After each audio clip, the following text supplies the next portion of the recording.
10 करोड़ की डील ऐसे final stage पे नहीं रोक सकते हैं आप। ऐसा है, धंधे के कायदे कानून हमें सिखाने की जरूरत नहीं है। डील हमारी तरफ से कैंसिल है, हमने कैंसिल की तो वो कैंसिल ही मानी जाएगी।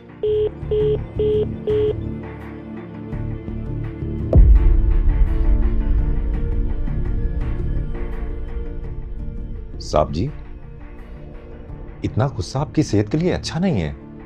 अपने आप को संभालिए। 10 करोड़ की डील थी काका, गुस्सा तो आएगा ना।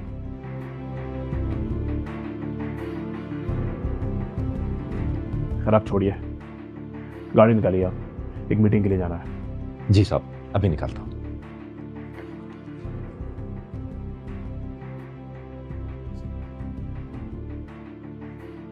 एक्सक्यूज मी सर, वो आपको एक रिपोर्ट का फीडबैक देना था। हाँ बताओ।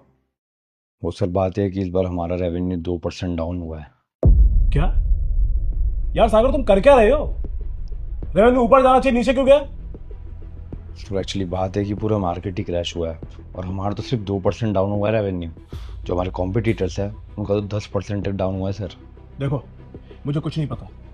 इस महीने रेवेन्यू 2% नीचे गया है, लेकिन अगले महीने मुझे 4% ऊपर चाहिए।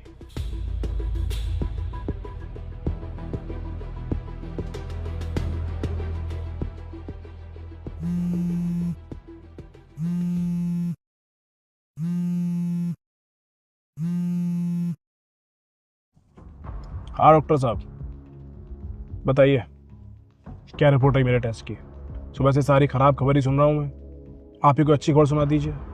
सॉरी टू से विकास, पर मैं चाह के भी गुड न्यूज़ नहीं दे सकता हूँ। तुम्हें क्रोनिक स्ट्रेस और हाइपरटेंशन की प्रॉब्लम है। तुमको स्ट्रेस लेना कम करना पड़ेगा, वरना हार्ट अटैक का खतरा तुम्हारे ऊपर हमेशा रहेगा। अरे डॉक्टर, कभी कोई अच्छी खबर सुना दिया कीजिए मुझे। अरे नहीं चाहिए मुझे तुम्हारा इलाज, मैं लंदन जाके अपना इलाज करा लूंगा। और हाँ, आज के बाद मुझे कभी फोन मत कर देना, समझे तुम?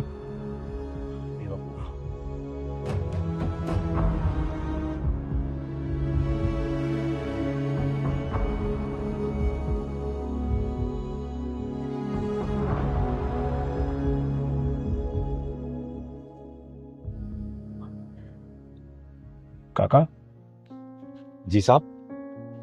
आप मेरे साथ पिछले 10 सालों से काम कर रहे हैं, पर मैंने कभी आपको गुस्सा करते हुए नहीं देखा।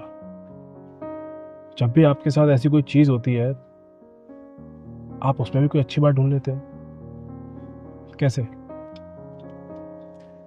वो ऐसे साहब कि मैं जिंदगी की सच्चाई जानता हूं। और क्या है जिंदगी की सच्चाई? मौत। मैं बनारस का रहने वाला हूं साहब। हमारे यहां गंगा किनारे मणिकर्णिका घाट है। जने कहां कहां से आई लाशों को जलाया जाता है वहां पे। उस घाट की लकड़ियों के साथ, उन लाशों के साथ साथ मैंने अमीर की अमीरी, गरीब की गरीबी, गुस्सैल का गुस्सा, घमंडी का घमंड और ना जाने क्या क्या जलते देखा है। सच कहूं तो साहब, जैसे ही वो दृश्य मेरी आंखों के सामने आता है तो मन में पता नहीं क्या होने लगता है। काका जी साहब। आप यहाँ पास में एक चाय की टपरी है, वहाँ बैठ के बातें करते हैं। आप इतनी अच्छी बातें कर रहे हैं, गाड़ी में से आगे पीछे बैठ के बातें करना मुझे अच्छा नहीं लग रहा। आप गाड़ी रोकिए, चाय पीते पीते बातें करते हैं। अच्छा साहब, ये जिंदगी है ना साहब जी, 60, 70 या हद से हद 80, बस इतने ही टाइम के लिए मिली है। फिर इसके बाद मरने के बाद क्या होगा, किसने देखा, किसे खबर। वो एक कवि ने लिखा है कि कर लूंगा जमा दौलतो जर, फिर उसके बाद क्या, ले लूंगा एक शानदार सा घर, फिर उसके बाद क्या। उठी थी खाक, इसी खाक से मिल जाएगी फिर इसी खाक में, फिर इसके बाद किसे खबर कि उसके बाद क्या। काका आपकी बात तो बिल्कुल सही है, कह तो सही रहे हो आप।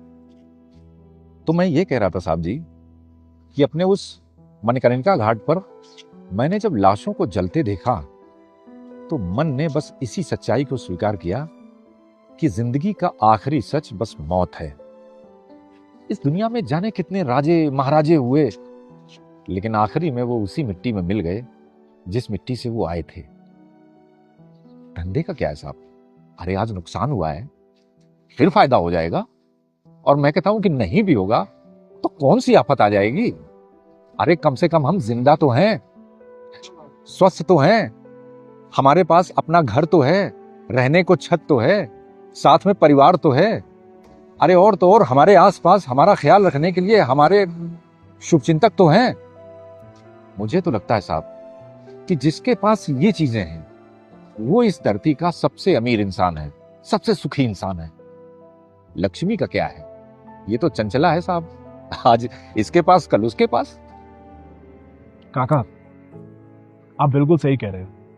मैं माया में इतना फंस चुका था कि अपने लाइफ के पहलू को कभी पहचान ही नहीं पाया। इतना सब कुछ तो है मेरे पास खुश रहने के लिए, फिर भी मैं उन चीजों के पीछे भाग रहा हूँ जो मेरे लिए मायने नहीं रखती हैं। ये बिजनेस, ये पैसा, ये मेरा रुतबा मरने के बाद मेरे साथ थोड़े ना जाने वाला है। अगर मेरे साथ कुछ रहेगा तो मेरी लाइफ में बिताए हुए ये पल, ये एक्सपीरियंस, मेरे अपनों के साथ वो कुछ प्यारे पल, यही सब तो मेरे साथ में रहेगा। हो सकता है मरते वक्त वो मेरी आंखों में फ्लैश करे। अब आपने ये बात बोल दी है साहब, तो आगे इसी सोच के साथ अपनी जिंदगी शुरू कीजिए। फिर देखिए कि ये दुनिया कितनी खूबसूरत नजर आएगी आपको। मुझसे वायदा कीजिए कि अब आप अपने जीने का तरीका बदलेंगे। हाँ काका, मैं आपसे वादा करता हूँ। अब आप देखना कि नया विकास कब कैसे क्या करता हूँ।